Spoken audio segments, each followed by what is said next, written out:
right, we're going to go ahead and get started with our last general session, that being our Women Veterans panel. And we've got three amazing veterans here. So we have down, starting at the far end down there, is Bobbi Cox, Army and Navy veteran.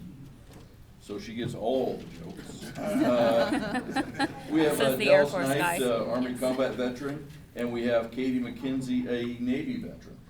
And basically what's going to happen is Bobbi's going to start. She's going to talk a little bit about, what drew her, to joining the military, her experiences in the military, and then kind of how that shaped, life afterwards, and then really kind of what, gone on and done other things after the military and that kind of thing. So with that, I'll turn it over to Bobbi. Hi, everybody. Hello. Hi. Hello. So I kind of just wanted to talk about my experience as a female veteran.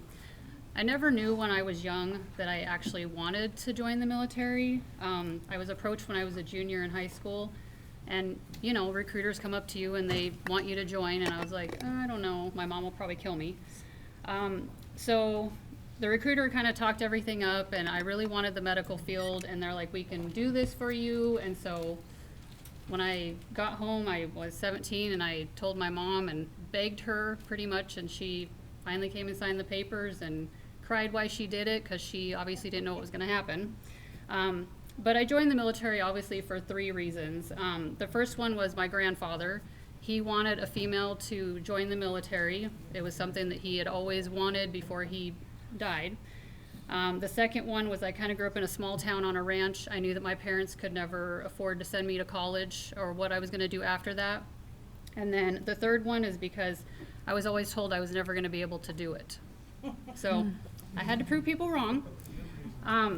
So looking back, the conversation with the recruiter, he was kind of the same thing. He was like, I don't think you're going to be able to do it. I don't think you're going to be able to pass MEPS. And I'm like, well, you're the recruiter and you're trying to recruit me, but you're telling me I can't do it. So that doesn't make sense to me. So I go to MEPS, and I almost didn't get in because they have a weight requirement, and I barely made it by 0.1 pounds. So I made it. So I ended up I joined the Army National Guard when I was 17. So I went to Army boot camp between my junior and senior year of high school. Came back, and they said, you're gonna go work on vehicles. I didn't want to work on vehicles, I wanted to work on people. So I was like, well, I'll finish out my senior year, figure out what I'm gonna do. And then I was like, well, I'll switch to the Navy. Well, lo and behold, in the Navy, they say, well, you have to go to Navy boot camp now too. So I went to boot camp my junior and senior year for Army. The next year I went to the Navy boot camp. So all through boot camp, I was always told, you're short, you're small, you're never going to be able to do this. You're basically going up against a bunch of men in a command, in your platoon and stuff. And I'm like, but I did. I got there. So after getting out of boot camp, I was stationed in Norfolk, Virginia, working for NATO. Oh, there we go. Hope you can hear me now.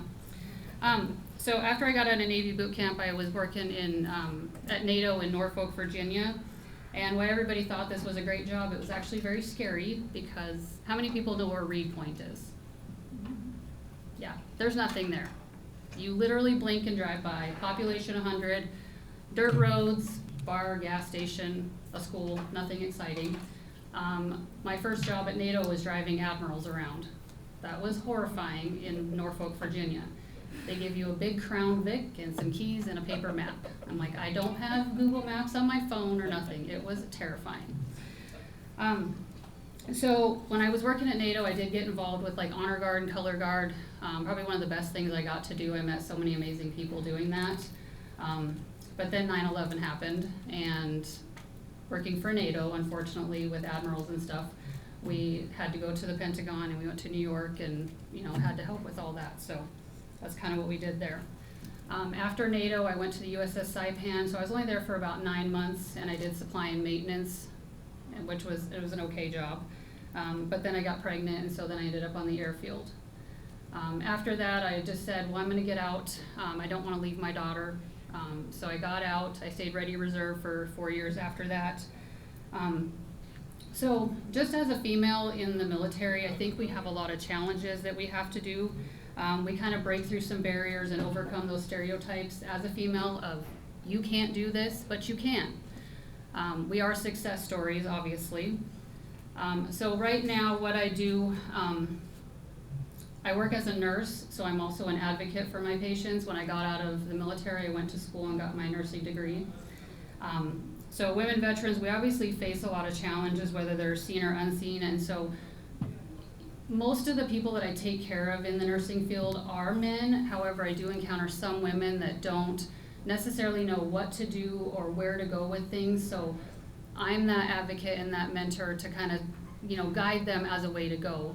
When I worked at the VA clinic, I worked lots of different places, but the VA clinic was one of the few places that I was able to tell my, you know, patients of where can you go for help. I didn't know Veterans Navigation Network existed. I didn't know about dog tag buddies. I didn't know about any of that.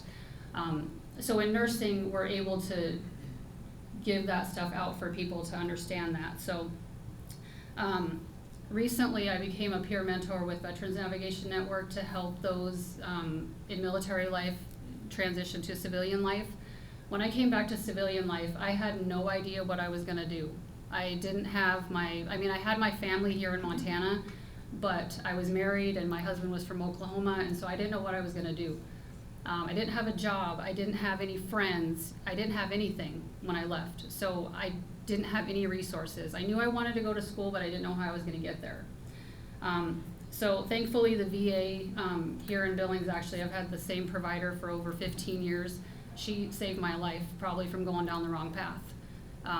She kind of just said, this is what you need to do, these are the people you need to see, these are the resources that we have available, and she held my hand and walked my way through it. And so for me as a nurse, that's what I have taken with me through my patients.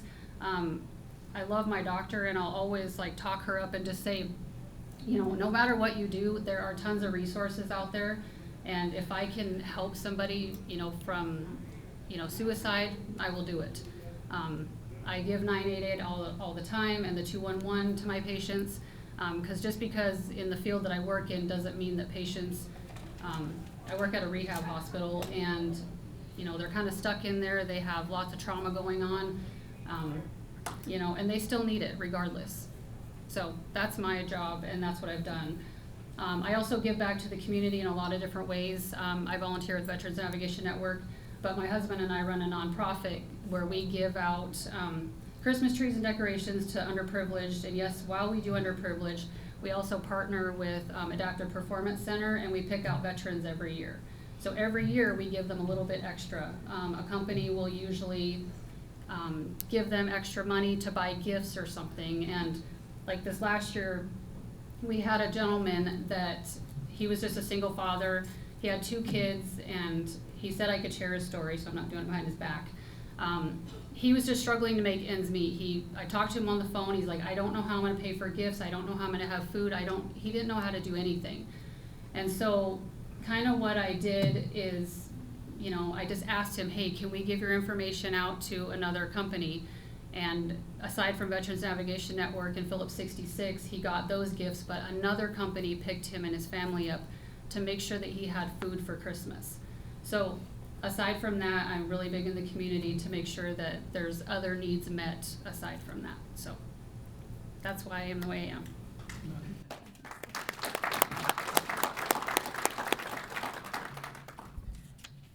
Hi, everybody. Can you hear? Yep, okay. I can project my voice anyhow. I am Dallas Knight. I joined the Army at 17 as well. I had my mom sign me over to the U.S. government. I graduated high school at 17, though, and I signed my papers about 2 months prior to 9/11. So I had no idea the military I was about to be a part of.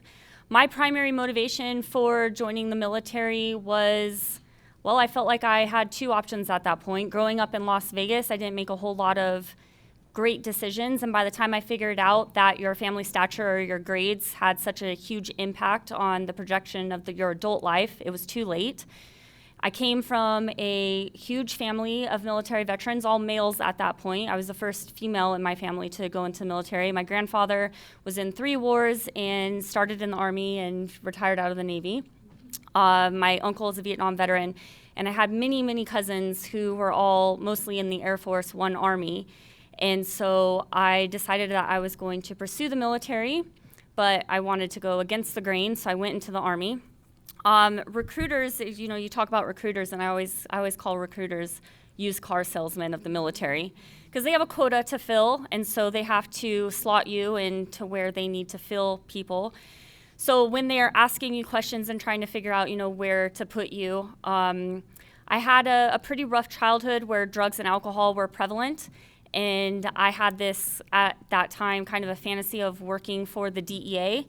And with his knowledge of that, he suggested that I be a military police officer, and that's where I was placed after meeting the score requirements for that. My goal was to go get my degree, because to be in the DEA, you have to have a bachelor's degree in real-world experience. But what I didn't realize in just July of 2001 is how real-world of an experience I was about to get. So September 11th happened. I was actually enrolled in school in college. I was on a delayed entry program, not slot to go to basic training until January. So I finished out that semester of school, then went to basic training in January of 2002, and we were shipping out for Kuwait and then Iraq in February of 2003. I was at a few jails throughout the outskirts of Baghdad, but our biggest mission was the infamous Abu Ghraib prison. We were the first unit that was there. When we got there, things were just rubble and dogs running around with miscellaneous body parts in their mouths. And we literally built that place from the ground up. I was a military police officer, but I also was a professional T-post pounder and concertina wire layer and all of the things.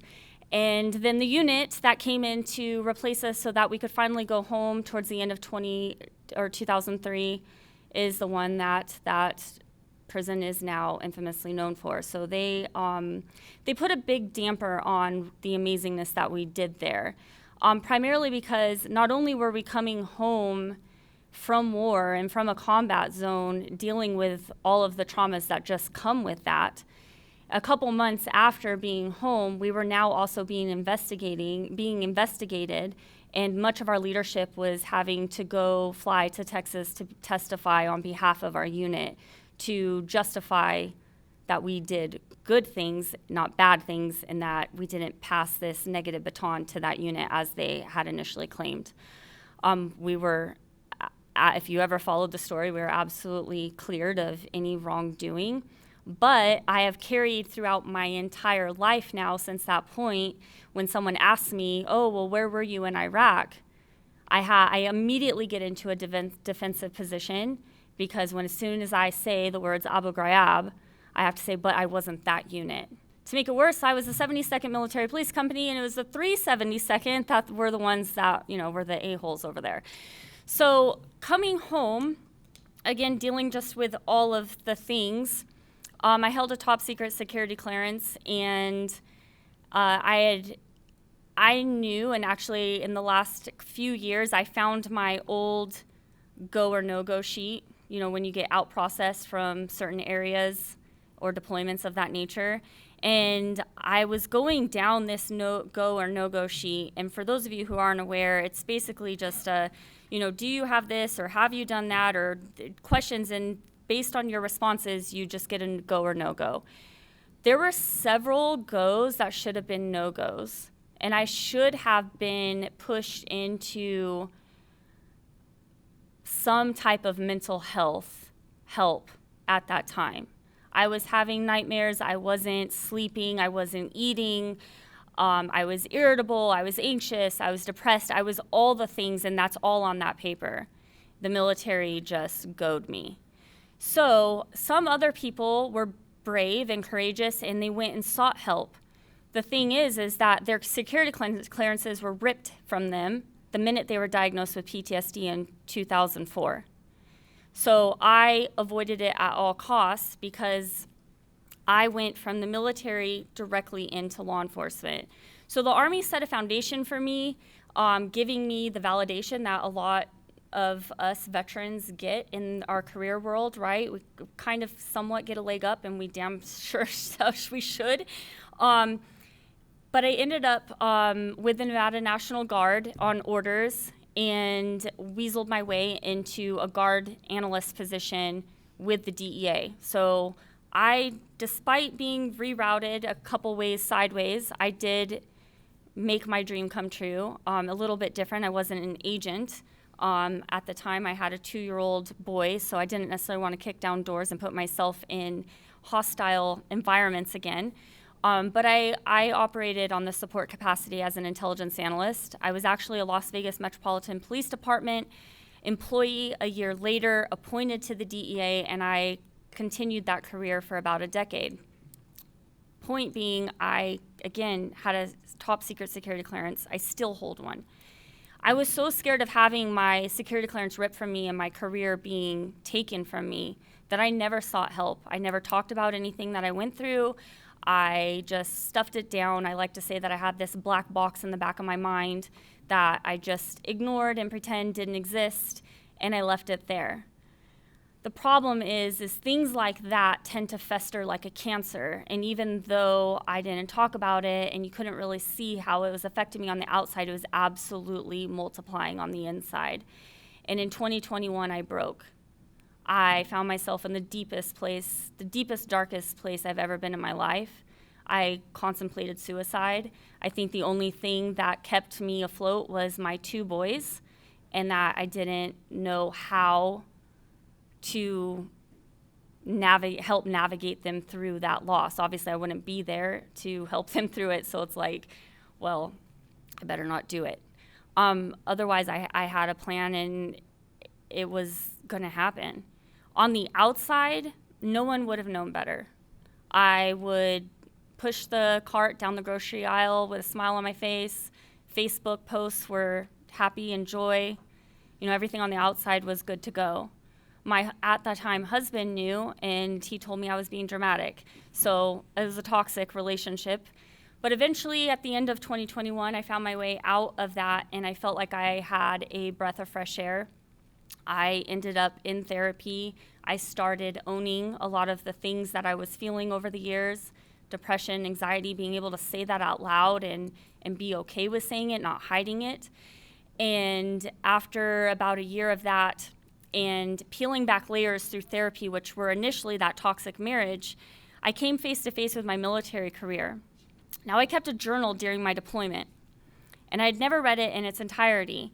Every once in a while, I'd pick it up, and I'd open the page and say, okay, I wonder what I was doing February 14th in 2001, or 3, excuse me, and I'd open it, read it, and usually I'd be pretty emotional, pissed off even, and shut it and vow to never open it again. So in 2022, I decided, you know what, I'm going to read it from beginning to end. I'm going to face my demons, and I have a therapist that's going to help me walk through it. And I'm going to feel all the emotions that I stuffed down for so long. I'm going to give myself that grace. It took me 6 months to get through 89 journal entries. And boy, the relief that I felt afterwards was incredible. It was so incredible that I wanted to be able to share this with the world. I knew that there were other people, especially other women, who had been through similar circumstances and had similar feelings, and I wanted to empower them, inspire them, and let their voices be heard. Simultaneously, I wanted other people to understand what we as women, especially veterans, and let alone combat veterans, go through. And so it was, as scary as it was to be vulnerable and to put my life story out there, I did publish my journal and released my book in September of 2023. With that, almost immediately, I launched the Not So Average Jane podcast because I knew there were other women that needed to share their voices. So there are 9 published stories on that podcast now that are available on all platforms where women have come forward, and it's their story. Whatever they want to share with me is there. And it was after one of those recordings that I was chatting with one of my Janes, as I call them, and we were talking about resources specifically for women and for veterans. And she said, oh, I have this spreadsheet full of all of these recreational and retreats for veterans. I'll send it to you. It's awesome. There's like over 100 on this list. I said, cool, send it. I'm going to put it on my website. When women come and share their story with me on the podcast, I'm going to give that to them, give them a resource, right? So I open up this spreadsheet and I look at this list, and I am appalled. And I'll tell you why. Elk hunt, pig hunt, fishing trip, man shit, man shit, man shit, man shit. And it's nothing against any of those things. We like doing those things. But also what I was hearing on my podcast from these women is that they don't know how to be a woman anymore. They've lost their sense of identity as a woman, as a female. And they are having a really hard time building a camaraderie with other people. Also, the most disturbing thing of all the veterans that I've spoken to in the last 2 years, I'm at about 85% of them telling me that they've experienced some form of military sexual trauma. So you want a woman who's lost her sense of femininity, who most likely experienced some form of sexual trauma in the military, to break down her walls and barriers and be in her most vulnerable state around men and heal? It's not going to happen. So I went searching for female-centric, female-led resources. I couldn't find any, and they don't exist in Montana. So I launched Operation Juliet, where we are going to hold the first ever retreat that will be owned, operated, and facilitated by female combat veterans. That will be in June of this year. Through that initiative, I also had other female veterans messaging me saying, I'm not a combat vet, but ... fill in the blank. And so by this time, I was very familiar with divine intervention, and I said, okay, I've got to open my arms wider. So we started having monthly gatherings in October, and we bring female veterans together every month. We introduce them to more of a holistic healing modality while allowing them to build camaraderie. The first one we had was at my house, and I thought it was going to take 2 or 3 months for these women to break down and start to bond and share and open up. It took 20 minutes is all. I have some of those women in this room, and they tell me every time I see them, thank you for bringing us together. Thank you for allowing us to heal together. They've formed rock collecting groups. They go to the gym together. It's amazing. And I'm honored to be the facilitator of that resource for these women who clearly need this in their lives. So that's my story in a nutshell. Thank you for letting me share.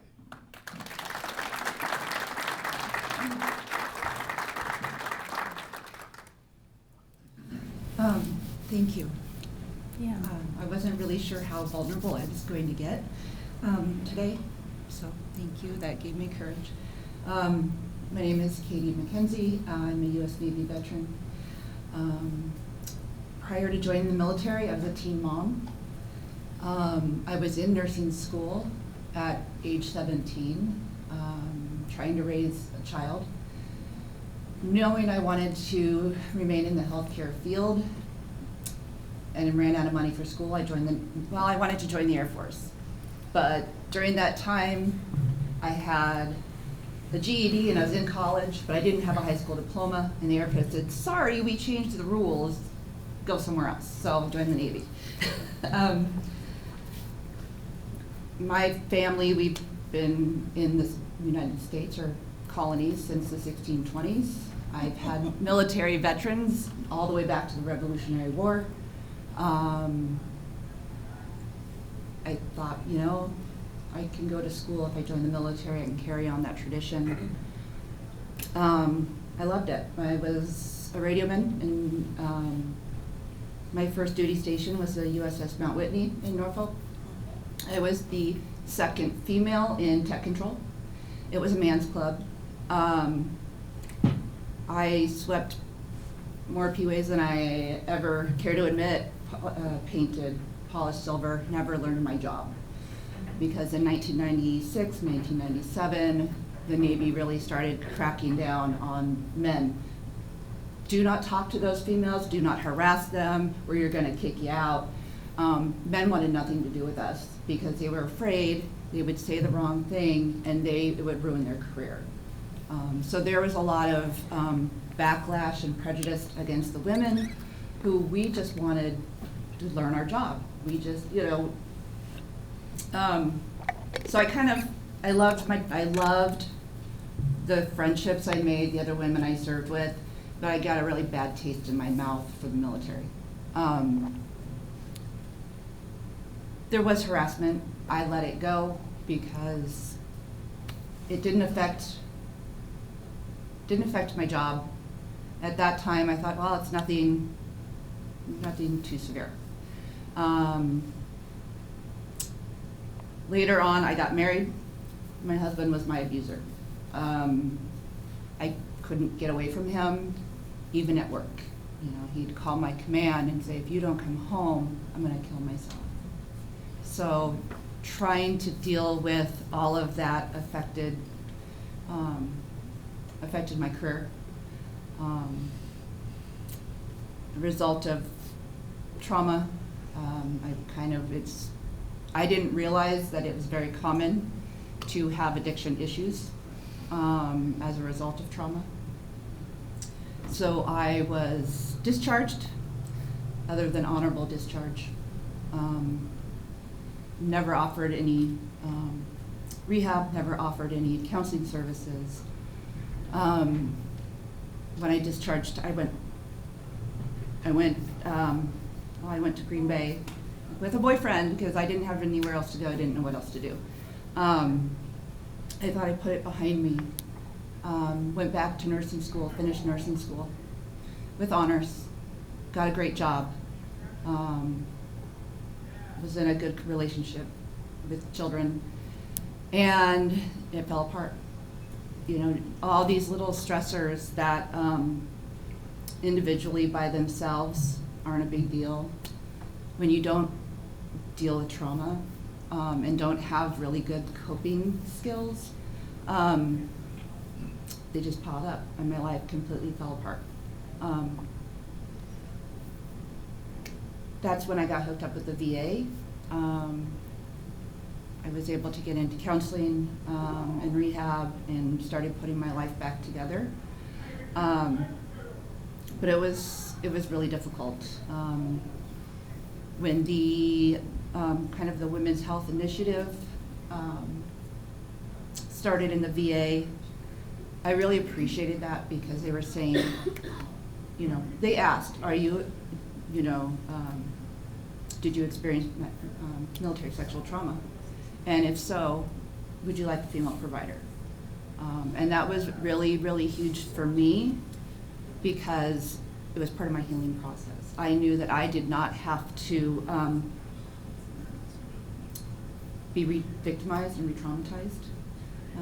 And so I moved to Billings about 3.5 years ago. I thought the VA provided good services when I was in Wisconsin, but since I've been here, the VA has been fabulous. I don't know if it's just because we're smaller communities here and people are more connected, but I've had a really good experience here with the VA.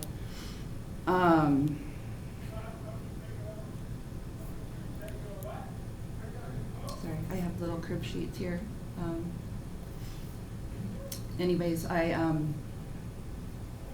finally, about 3 years ago, finally got all the way through, finished my bachelor's degree. I'm a hospice nurse now, geriatric hospice nurse. I work with a lot of veterans at the end of life. I hated going through what I was going through at the time, but it really has brought me to the point where I'm okay. And I feel like it's given me a lot of empathy. I mean, it's different trauma-wise from being a combat veteran, but recovering and getting through to the other side of trauma has given me a lot of empathy for dealing with combat vets at end of life. And I get so much from them too.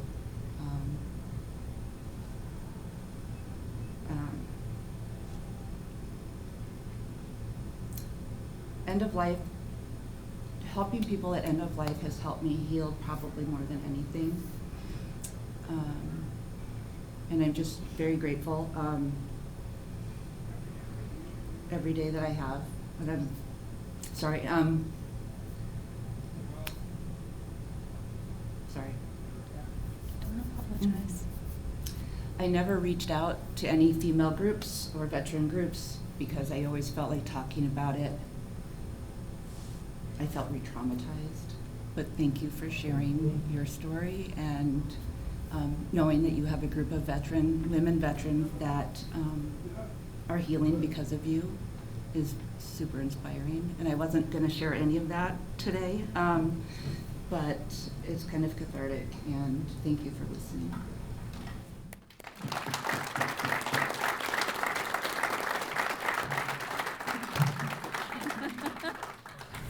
So we do have time for a couple questions, so.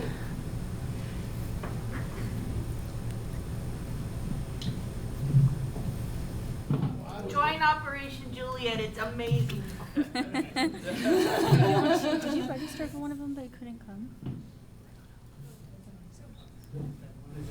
I was in the military during that transition. I was in from '88 to 2004, and I noticed, well, I've known while I was in the Marine Corps, in the ground combat side, there aren't any females, and so then they would take us and put us on ships, and we'd have to have classes like months prior, and then leading up to that event, and then putting us on ship, and that's basically how we were told to treat females, which is with kid gloves, and you did not expose yourself because it could be career ending. I didn't realize how traumatizing that might have been on the other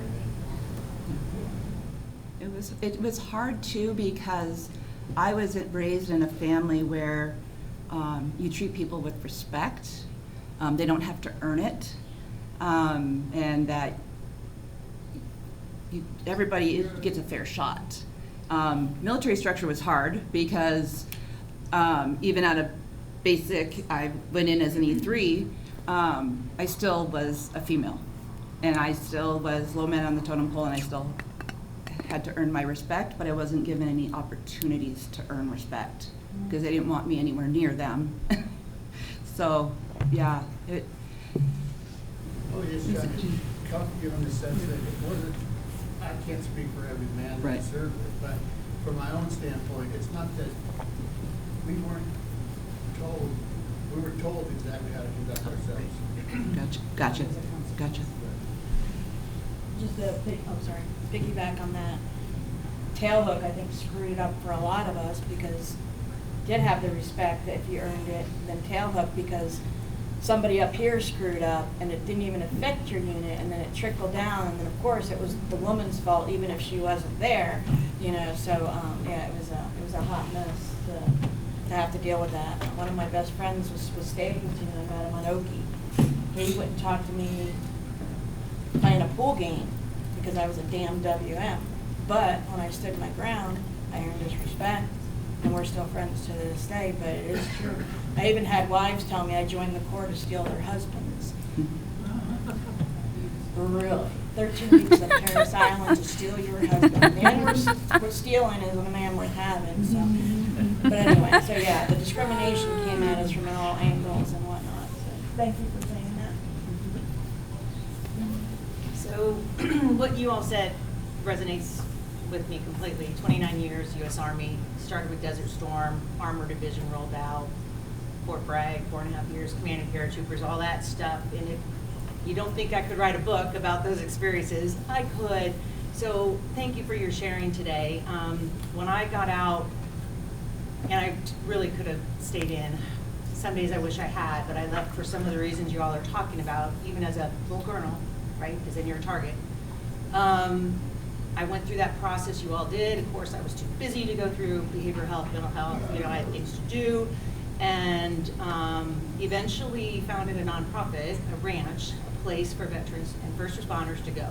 So the Women's Retreat Power that you're talking about, I work mostly with the Missoula Vet Center, but watching the bravery, the courage, and the sharing of the women who show up, some of them can't even leave their house, right? Yeah. And so the journey back to a quality of life through, yes, each other, campfire talks, nature, sitting by the river, TP yoga, art, drum building. I mean, those things are that connector that help folks get back to that quality of life. And so that gap in capacity and available resources that are tailored for women, right? And it's been an issue for a while, not complaining. I chose to go in the Army. I loved it. I have no regrets.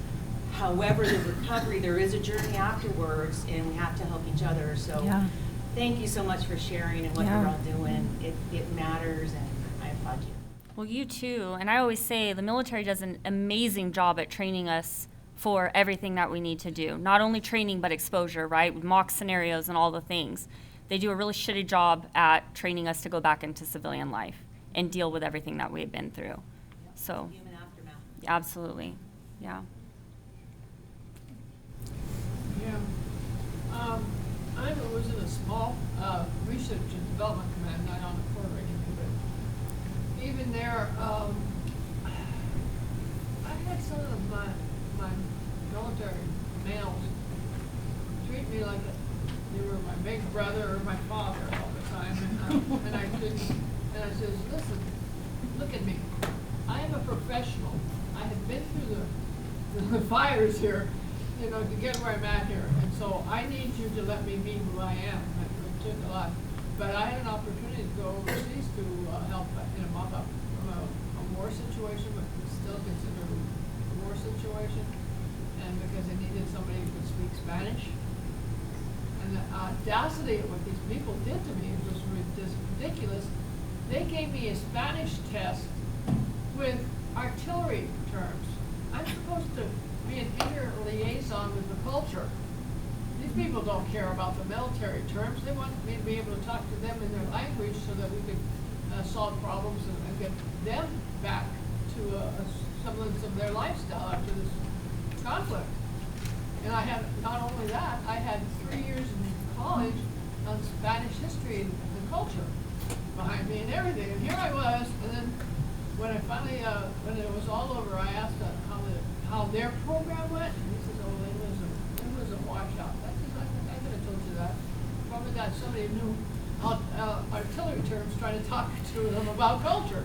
You know, it's just a kind of a flip-flop you have in that situation where people don't know what they're doing. Yeah. Thank you for sharing.